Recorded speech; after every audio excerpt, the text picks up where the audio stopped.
There we go. So, the VSB we mentioned. I used to go to the Frankfurt Book Messe every year to meet many of you, and to do business, to talk, to network, to find new authors, to find new talent. It's the most exciting week of the year, of course. One particular year, in 2004, I was being pitched in a book by a Canadian literary agent. I loved the pitch. I liked the agent even more. She was from Canada, and I fell in love. We had a very difficult decision to make, and where would we go?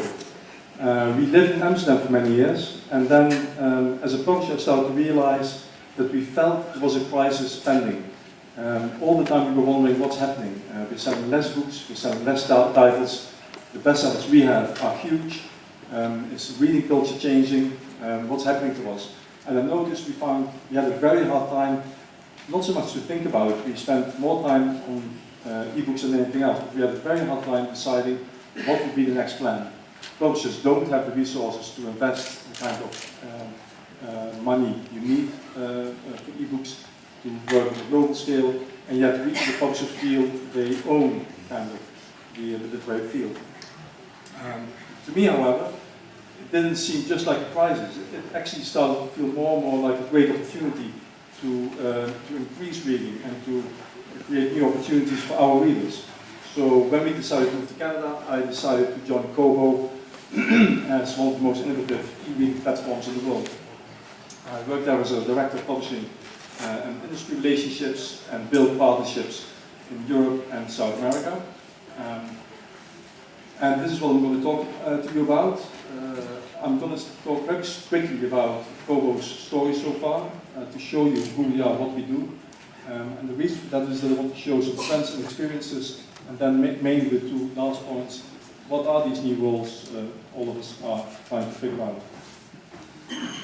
So, Kobo's story so far. Sometimes I'll go very fast because many of these subjects have been touched upon the other day, and sometimes I'll keep those slower if I can. So we launched in December 2009.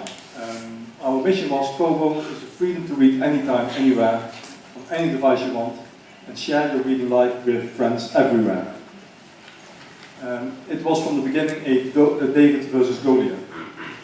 Not only were we trying to stand up against the biggest e-commerce Goliath, we were also trying to fight with the bricks and mortar Goliath and the most beautiful device Goliath, as well as the search Goliath.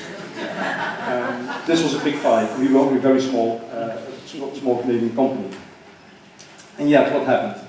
It took us 1 year, actually 10 months, to find the first 1 million users. 90 days later, we had 2 million. 70 days later, 3 million. And last June, we were at 4 million. It's growing extremely fast. We are normally number 3 in the most downloaded reading apps. This is still last week when Apple decided to change the strategy and kick us out.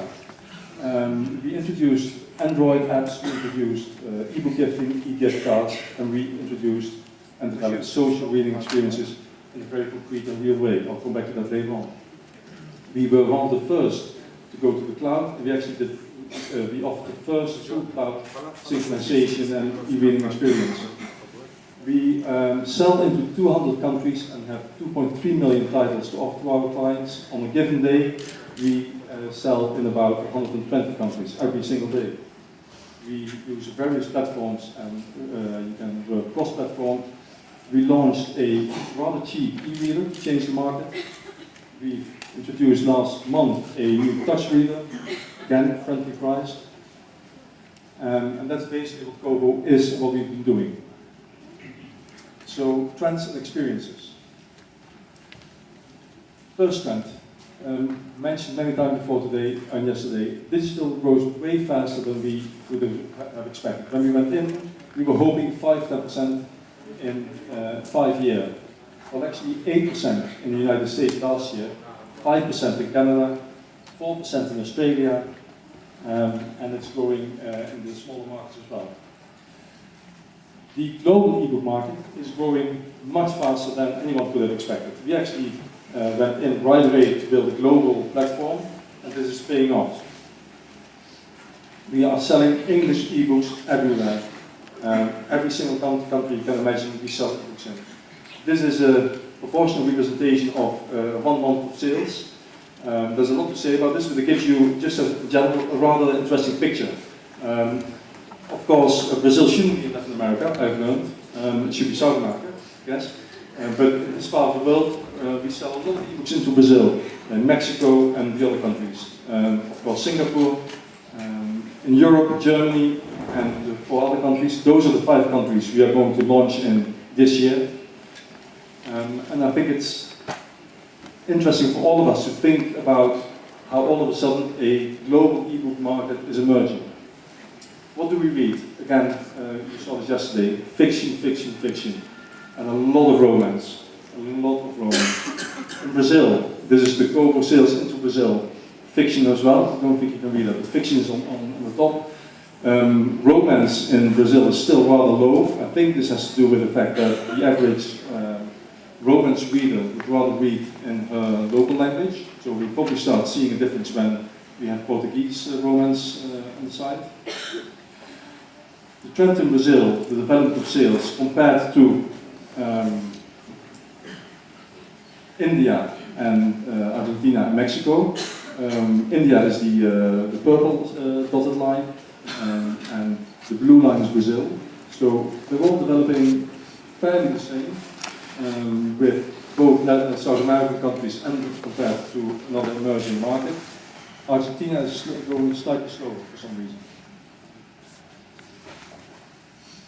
The third trend that we noticed and didn't expect: tablets did not replace e-ink. When Bill Gates announced tablets, everybody thought this is going to change the whole world. We moved in right away with lots of apps for lots of tablets, and they are extremely popular. But actually we find that e-ink customers read much more. An e-ink user buys books that are on average 50% more expensive. They order 49% more often. They, in their lifetime value is about 60% to 126% higher. The pricing landscape I won't go into because that was covered already, but there is of course a downward pressure that's visible, but there's also something paradoxical going on. As prices are being pushed down, after the agency model was introduced, prices actually went up. At the same time, we see